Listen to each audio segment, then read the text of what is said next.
நீங்கள் ஒன்றுக்கும் கவலைப்படாமல் எல்லாவற்றையும் குறித்து உங்கள் விண்ணப்பங்களை ஸ்தோத்திரத்தோட கூடிய ஜெபத்தினாலும் வேண்டுதலினாலும் தேவனுக்கு தெரியப்படுத்துங்கள். அப்பொழுது எல்லா புத்திக்கு மேலான தேவ சமாதானம் உங்கள் இருதயங்களையும் உங்கள் சிந்தைகளையும் கிறிஸ்து இயேசுவுக்குள்ளாக காத்துக்கொள்ளும் என்ற செய்தியை இங்கே அப்போஸ்தலனாகிய பரிசுத்த பவுல் தருகிறார். நீங்கள் ஒன்றுக்கும் கவலைப்படாமல் என்று சொல்லுகிறார். இன்றைக்கு மனிதர்கள் ஒவ்வொரு காரியத்திற்காக கவலைப்பட்டு கொண்டிருக்கிறார்கள்.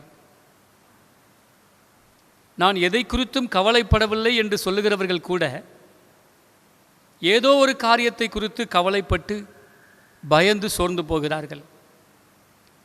எனவே தான் பரிசுத்த பவுல் நீங்கள் கவலைப்படாமல் என்று அதை ஆரம்பிக்கவில்லை, நீங்கள் ஒன்றுக்கும் கவலைப்படாமல், அதாவது நம்முடைய சகல பிரச்சனைகள், சகல காரியங்கள், சகல தேவைகள், இதை குறித்து நாம் ஒன்றையும் குறித்து கவலைப்படக்கூடாது என்பதற்காகத்தான் நீங்கள் ஒன்றுக்கும் கவலைப்படாமல் என்ற வார்த்தையை அவர் பயன்படுத்துகிறார். மனித வாழ்க்கை சின்ன சின்ன காரியங்களுக்கும் பயப்படுகிற வாழ்க்கை, கவலைப்படுகிற வாழ்க்கை. கவலைப்படுவதை குறித்து நம்முடைய ஆண்டவராகிய இயேசு கிறிஸ்துவே நமக்கு நல்ல ஒரு போதனையை தருகிறார். மத்தேயு 6ஆம் அதிகாரத்தின் கடைசி பகுதியை நாம் வாசித்து பார்ப்போம் என்றால், உடைக்காக நீங்கள் கவலைப்படுகிறது என்ன? உணவுக்காக நீங்கள் கவலைப்படுகிறது என்ன? அனுதின தேவைகளுக்காக நீங்கள் கவலைப்படுகிறது என்ன? உங்கள் எதிர்காலத்தை குறித்து, நாளைய தினத்தை குறித்து நீங்கள் கவலைப்படுகிறது என்ன என்று ஆண்டவர் இந்த கவலைப்படுகிறதுனால் ஒரு மனிதனும் தன்னுடைய சரீர அளவோடு ஒரு முழத்தை என்ன செய்ய முடியாது, கூட்ட முடியாது. அதாவது கவலைப்படுகிறதுனால் ஒரு மனிதன் எந்த நன்மையையும் பெற்றுக்கொள்ள முடியாது, அதான் அர்த்தம். அந்த அதிகாரத்தை 6ஆம் அதிகாரத்தை முடிக்கும் பொழுது இப்படி சொல்லுகிறார், நீங்கள் நாளைக்காக கவலைப்பட வேண்டாம், நாளைய தினம் தன்னுடையவைகளுக்காக கவலைப்படும்.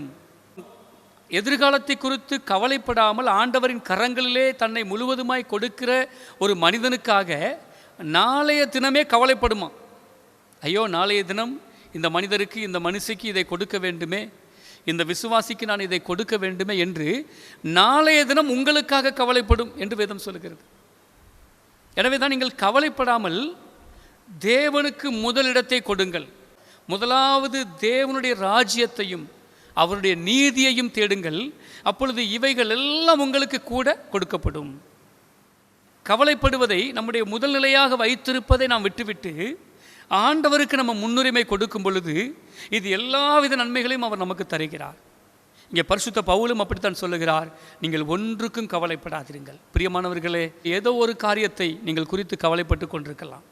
உங்கள் பிள்ளைகளின் காரியம், உங்கள் குடும்பத்தின் காரியம், உங்கள் கைகளின் தேவைகள், உங்கள் பிரயாசங்கள், உங்களுடைய எதிர்கால தேவைகள், பிள்ளைகளுடைய திருமண காரியங்கள், கற்பத்தின் கனி என்னும் பாக்கியங்கள், பிள்ளைகளுடைய கல்வி காரியங்கள், வெளி தேசத்தில் இருக்கிற பிள்ளைகளை குறித்த பயங்கள், இப்படி அடுத்த நேரத்திற்காக நான் என்ன செய்வேன் ஆண்டவரே என்று நீங்கள் கவலைப்படலாம்.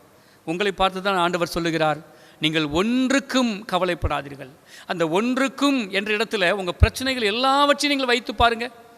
நான் இதற்கெல்லாம் கவலைப்பட தேவையில்லை என்ற ஒரு தீர்மானத்தை எடுக்க முடியும்.